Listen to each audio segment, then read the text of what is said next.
ఉన్న బంగారాన్ని విడిపించి ఆ రోజు ఆన్లైన్ రేటుకే మేము కొంటాం. Sharma gold company. నమస్కారం. సుమన్ టీవీ ప్రేక్షకులకు శ్రీ క్రోధినామ సంవత్సర ఉగాది శుభాకాంక్షలు. ఈ క్రోధినామ సంవత్సరం ద్వాదశ రాశుల వారికి ఏ రకంగా ఉండబోతుంది, ఈ ద్వాదశ రాశుల్లో నవనాయకులు ఎలా ఉన్నారు, ఎటువంటి ఫలితాన్ని ఇస్తున్నారు, వాటి ప్రభావం మనపై ఏ రకంగా ఉండబోతుంది, ఎటువంటి పరిహారాలను పాటించుకోవాలి, ఈ అంశాలను తెలియజేసేందుకు మనతో పాటు ఉన్నారు ప్రముఖ జ్యోతిష్య పండితులు బ్రహ్మశ్రీ నందిపట్ల శ్రీహరి శర్మ గారు.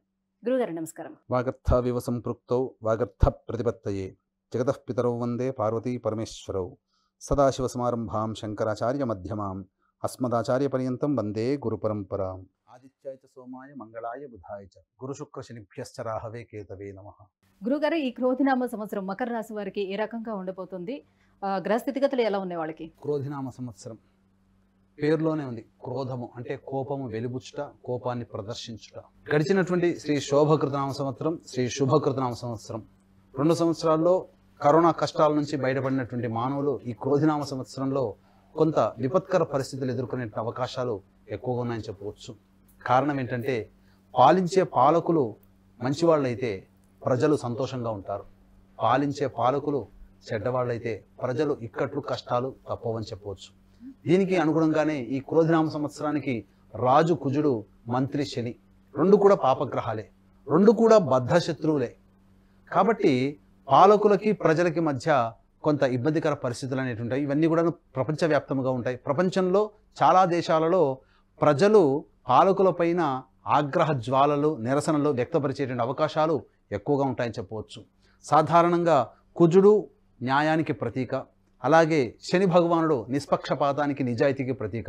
కాబట్టి న్యాయ సంబంధమైనటువంటి తీర్పుల విషయంలో కావచ్చు, సవరణలు చేసినటువంటి చట్టాల వల్ల అమలు చేసేటువంటి విషయంలో కావచ్చు, న్యాయమూర్తులకి అలాగే పాలకులకి మధ్య కొంత పరస్పరమైనటువంటి విరుద్ధాలు కలిగేటువంటి అవకాశాలు ఎక్కువగా ఉన్నాయని చెప్పవచ్చు.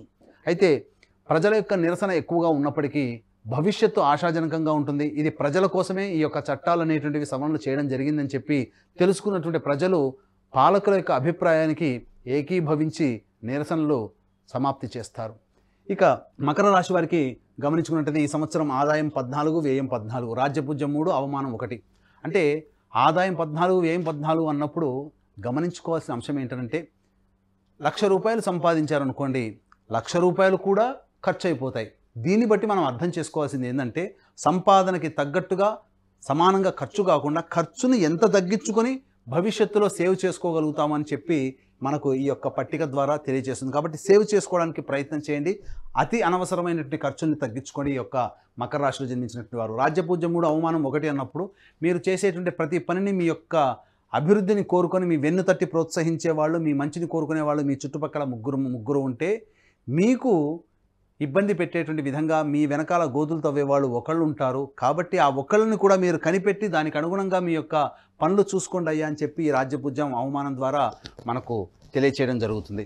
ఇక గమనించుకున్నట్లయితే ఈ యొక్క మకర రాశి వారికి కుటుంబ స్థానంలో శని సంచారం, తృతీయంలో రాహువు, అలాగే పంచమ స్థానంలో గురువు, సప్తమంలో కుజస్తంభనం అనేటువంటిది 21 అక్టోబర్ 24 నుంచి 21 జనవరి 2025 వరకు ఈ యొక్క కుజస్తంభనం ఏర్పడుతుంది. ఇక నవమ స్థానంలో కేతు యొక్క సంచారం జరుగుతుంది.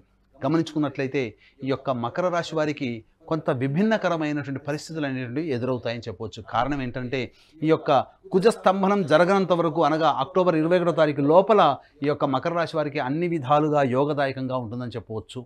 ఈ అక్టోబర్ 21 తర్వాత కుజుడు స్తంభించి రాశిని వీక్షించడం, అలాగే రాశినాథుడిని వీక్షించడం, ఈ కారణం చేత మకర రాశికి ఒక ప్రత్యేకత ఏంటంటే, ఈ యొక్క మకర రాశికి కుజుడు రాశ్యాధిపతి అయినటువంటి శని కుజుడికి శత్రువు అయినప్పటికీ ఈ యొక్క మకర రాశిలోనే కుజుడు ఉచ్చస్థితిని పొంది ఉంటాడు. కాబట్టి అనూహ్యముగా జాతకంలో జన్మించినటువంటి లగ్న ప్రభావాన్ని అనుసరించి యొక్క మకర రాశిలో జన్మించినటువంటి కొంతమందికి స్త్రీ పురుషులకి అనూహ్యంగా అక్టోబర్ తర్వాత కూడా అభివృద్ధి చాలా కనబడుతుంది. కొన్ని జాతకాలకి అక్టోబర్ తర్వాత కొంత ఇబ్బందికర పరిస్థితి ఉంటుంది. ఏ విధమైనటువంటి లగ్నంలో జన్మించినటువంటి వారికి ఈ యొక్క కుజుడు మకర రాశికి ప్రత్యేకించి యొక్క ద్వాదశ రాశుల్లో ప్రత్యేకించి మకర రాశి వారికి యోగాన్ని కలగచేస్తాడు అని అంటే, అలాగే గురుపాలిత లగ్నాలైనటువంటి మీన, మేష, కర్కాటక, సింహ, వృశ్చిక, ధనస్సు ఈ లగ్నాలలో జన్మించి మకర రాశిలో పుట్టినటువంటి వాళ్ళకైతే అక్టోబర్ తర్వాత చాలా యోగదాయకంగా ఉంటుందని చెప్పవచ్చు. ఎవరైతే శని పాలిత లగ్నాల్లో జన్మించినటువంటి వారు, అనగా వృషభ మిథున, కన్యా, తుల, మకర, కుంభ లగ్నాలలో జన్మించి అటువంటి జన్మించినటువంటి వారికి మకర రాశిలో జన్మించినటువంటి వారికి ఈ యొక్క కుజుడు అవయోగాన్ని కలగచేస్తారు. కాబట్టి లగ్నాన్ని అనుసరించి కాస్త ప్రత్యేకంగా ఈ యొక్క మకర రాశి వారికి కొంతమందికి మంచి, కొంతమందికి చెడు చేసేటువంటి అవకాశాలు ఉంటాయి. అయితే కుటుంబ శని ప్రభావం చేత కుటుంబంలో ఎన్ని కలతలు ఉన్నప్పటికీ కూడా అక్టోబర్ లోపల కొన్ని సమస్యలన్నీ కూడా పూర్తి చేసుకుంటారని చెప్పవచ్చు. తృతీయ రాహు ప్రభావం చాలా చెప్పాలంటే పరాక్రమాన్ని ప్రదర్శించాల్సినటువంటి పరిస్థితి, మీ యొక్క తెలివితేటలకి పదును పెట్టాల్సినటువంటి పరిస్థితి కొన్ని సందర్భాల్లో ఎదురవుతాయని చెప్పొచ్చు. మీకు తెలిసిన వారు మీకు మీ యొక్క కార్యక్రమాల్లో మీకు యొక్క పరిచయస్తులు, సోదరుల యొక్క సహాయ సహకారాలు మీకు అందుతాయని చెప్పవచ్చు. ఇక రాశినాథుడికి పంచమ స్థానంలో గురు సంచారం జరుగుతున్నటువంటి ఈ కారణం చేత ప్రధానంగా సంతానపరమైనటువంటి ఇబ్బందులు ఏవైతే ఉంటాయో అవన్నీ కూడా ఒక్కొక్కటిగా తొలగిపోయి సత్సంతానాన్ని పొందేటువంటి అవకాశం ఈ యొక్క రాశి వాళ్ళకి ఉంటుందని చెప్పవచ్చు. ముఖ్యంగా మీరు చేసేటువంటి ప్రతి పని ఆలోచన కూడా మీరు ప్రణాళికాబద్ధంగా రూపొందించుకున్నట్లయితే ఈ యొక్క గురువు యొక్క అనుగ్రహం సంపూర్ణంగా ఉన్నటువంటి కారణం చేత అన్ని పనులు కూడాను విజయ బాటలో నడిపించుకుంటారని చెప్పవచ్చు. అయితే కాస్త అతిబద్ధకం ఏర్పడేటువంటి అవకాశాలు కాబట్టి జాగ్రత్తలు పాటించాల్సినటువంటిది. ఇక కేతువు నవమ స్థానంలో సంచారం చేస్తున్నటువంటి ఈ సందర్భంలో ఈ యొక్క మకర రాశి వారికి కొన్ని విపత్కర పరిస్థితులు అనూహ్యంగా మీద పడేటువంటి అనగా చెప్పపెట్టకుండా కొన్ని సమస్యలు వచ్చి పడతాయి. తద్వారా మీరు ఇబ్బంది పడేటువంటి అవకాశాలు ఎక్కువగా ఉంటాయి. కాబట్టి ముఖ్యంగా న్యాయ సంబంధమైనటువంటి విషయాల్లో మీకు అనుకూలంగా తీర్పు రాదని చెప్పవచ్చు. అలాగే ఎన్నాళ్ళ నుంచో ఎదురు చూస్తున్నటువంటి వారసత్వ పంపకాలు కావచ్చు, లేకపోతే తాత ముత్తాతలకు సంబంధించినటువంటి ఆస్తి వ్యవహారాలు కావచ్చు, ఒక కొలిక్కి రాకుండా ఇబ్బందికర పరిస్థితులు ఎదురవుతాయి. కానీ అక్టోబర్ తర్వాత కుజుని యొక్క వీక్షణ రాశి మీద ఉండడం, ఈ కారణం చేత దిగ్బలం చెందినటువంటి కుజుడు స్తంభించిపోవడం కారణం చేత కొంత యోగకారకమైనటువంటి పరిస్థితిని పొందుతారని చెప్పవచ్చు. ముఖ్యంగా ఈ యొక్క మకర రాశిలో జన్మించినటువంటి వారికి రెస్టారెంట్ రంగము, విద్యారంగము, బంగారం వెండి వ్యాపారస్తులు, హోల్సేల్ రంగము, అలాగే బోర్డింగ్ అండ్ లాడ్జింగ్ మరియు ఎఫ్ఎంసీజీ రంగంలో ఉన్నటువంటి వారికి నిరాశ అయితే ఏమీ ఉండదు.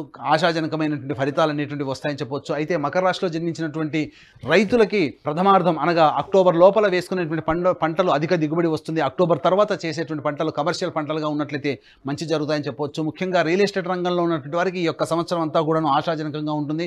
చేసినటువంటి ప్రతి ప్రాజెక్టు కూడాను సకాలంలో పూర్తి చేసుకుని లాభాల వాటిలో పయనిస్తారని చెప్పవచ్చు. ఈ యొక్క మకర రాశిలో జన్మించినటువంటి కళారంగంలో ఉన్నటువంటి వారు సినిమా రంగం, నాటక రంగం, అలాగే టీవీ సంబంధించినటువంటి రంగాల్లో, అలాగే ఎలక్ట్రానిక్ అండ్ ప్రింటింగ్ మీడియా రంగంలో ఉన్నటువంటి వారికి కొంత గురుబలం తక్కువగా ఉన్నటువంటి చేత ఎన్ని ప్రాజెక్టులు ఒప్పుకున్న వాటికి తగ్గ సరిపడా మీరు ఆశించిన మేర ధనాన్ని మీరు పొందలేకపోతారని చెప్పవచ్చు. ఈ యొక్క మకర రాశిలో జన్మించినటువంటి విద్యార్థులకి చక్కటి విద్య అనేటువంటిది ఉంటుంది. కాకపోతే బద్ధకము, జ్ఞాపక శక్తి తక్కువగా ఉండడం చేత మంచి ఫలితాలను, మెరుగైనటువంటి ఫలితాలను పొందలేకపోతారు. కాబట్టి దైవానుగ్రహాన్ని పొందే ప్రయత్నం చేయండి.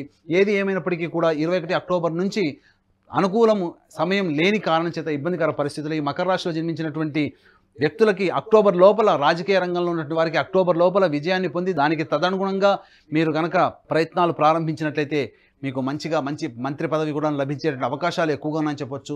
ముఖ్యంగా మకర రాశిలో జన్మించినటువంటి వారి యొక్క సంబంధించి ఈ సంవత్సరం అంతా కూడాను ఆరోగ్యం పట్ల శ్రద్ధ వహించాల్సినటువంటిది. ఇండైజేషన్ అండ్ మరియు అసిడిటీ ప్రాబ్లమ్స్తో ఎక్కువగా ఇబ్బందులు పడేటువంటి అవకాశాలు ఉంటాయి. ఈ యొక్క మకర రాశిలో జన్మించినటువంటి వారికి సాధారణంగా మోకాళ్ళ నుంచి పాదాల వరకు బలహీనం అయిపోవడము, మోకాళ్ళ నొప్పులు ఎక్కువగా ఉండడం అనేటువంటిది జరిగే అవకాశాలు ఎక్కువగా ఉంటాయని చెప్పవచ్చు. ముఖ్యంగా గమనించుకున్నట్లయితే ఈ యొక్క మకర రాశిలో జన్మించినటువంటి వారికి శని బలహీనుడైనటువంటి కారణం అనగా శని మౌఢ్యం 23 ఫిబ్రవరి 2025 నుంచి 29 మార్చి 2025 వరకు శని బలహీనమైనటువంటి కారణం చేత మీరు పరాక్రమం తగ్గిపోతుంది, మీ మీద మీకే ఆత్మవిశ్వాసం తగ్గిపోతుంది.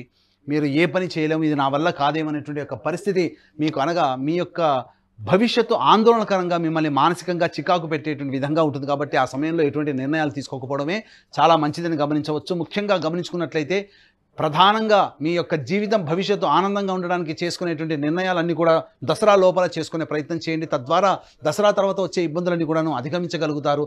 దసరా తర్వాత మీ యొక్క వ్యాపార అభివృద్ధి కానీ, లేకపోతే నూతన ప్రణాళిక కానీ, భవిష్యత్తు ఈ విధంగా ఉండాలని చెప్పి మీరు నిర్ణయాలు తీసుకోవడం కానీ తీసుకున్నట్లయితే తప్పకుండా కొంత ఇబ్బందికర పరిస్థితులు అనేటువంటివి ఉంటాయని చెప్పవచ్చు. ఈ యొక్క మకర రాశిలో జన్మించినటువంటి వారికి వివాహాది శుభకార్యాలు చక్కగా జరుగుతాయి. బంధుమిత్రులతో ఆనందంగా గడిపేటువంటి అవకాశాలు ఎక్కువగా ఉంటాయని చెప్పవచ్చు. సంతానం కలిగేటువంటి అవకాశము, వివాహం కానీ అబ్బాయిలు అమ్మాయిలకి వివాహం జరిగేటువంటి అవకాశాలు ఉంటాయని చెప్పవచ్చు. ఈ యొక్క మకర రాశిలో జన్మించినటువంటి కేంద్ర రాష్ట్ర ప్రభుత్వ ఉద్యోగులకి అనుకూలమైనటువంటి చోట కన్నా వేరే చోట బదిలీ అయ్యేటువంటి అవకాశము, అలాగే ఇంక్రిమెంట్ అవన్నీ కూడా ఆలస్యంగా వస్తాయి. ప్రైవేటు ఉద్యోగస్తులకి ఆశించిన మేర మీకు ఒక పదోన్నతి అనేటువంటిది మీకు లభించకపోవచ్చు. నూతన ఉద్యోగం కోసం ప్రయత్నం చేసేటువంటి వ్యక్తులు ఎవరైనా ఉంటారో వాళ్ళందరికీ కూడాను నామమాత్రమైనటువంటి ఉద్యోగం లభిస్తుంది. కానీ అక్టోబర్ తర్వాత మీరు చేసేటువంటి వృత్తి ఉద్యోగాల్లో మార్పులు చేర్పులు జరిగి మీకు అనూహ్యంగా మీకు మంచి జరుగుతాయని చెప్పవచ్చు.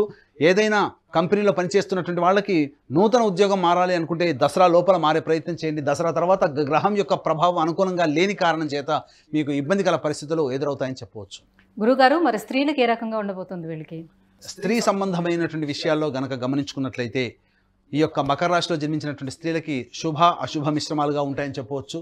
ముఖ్యంగా సోదర సోదరీమణుల మధ్య విభేదాలు ఏర్పడే అవకాశాలు అక్టోబర్ తర్వాత గోచరమవుతున్నాయి. మీరు నమ్ముకున్నటువంటి వ్యక్తులే అక్టోబర్ తర్వాత మిమ్మల్ని ముంచేటువంటి అవకాశాలు ఉంటాయి. కాబట్టి జాగ్రత్తగా, ముఖ్యంగా ధనపరమైనటువంటి విషయాలు మీరు జాగ్రత్తలు పాటించాలి. మీ యొక్క పేరుకి కీర్తి ప్రతిష్టలకు ఏ విధమైనటువంటి ఇబ్బంది కలగదు. కాకపోతే మీ పేరు వాడుకొని మీకు అపకీర్తి తెచ్చే వ్యక్తులే మీకు తారసపడుతుంటారు. కాబట్టి వారి యొక్క ప్రవర్తన పట్ల మీరు ఒక కన్నేసి ఉంచడం చాలా మంచిది. నూతన వ్యక్తుల యొక్క పరిచయం వలన కొన్ని ఇబ్బందికర పరిస్థితులు అనేటివి ఎదురవుతాయి. ఇంటా బయట అన్ని రకాలుగా మీరు ఆత్మవిశ్వాసంతో ముందడుగు వేసి మీరు సాధించుకుంటారు. అయితే గృహానికి సంబంధించిన కళ కొంతమేర ఈ సంవత్సరం కాకపోవచ్చు.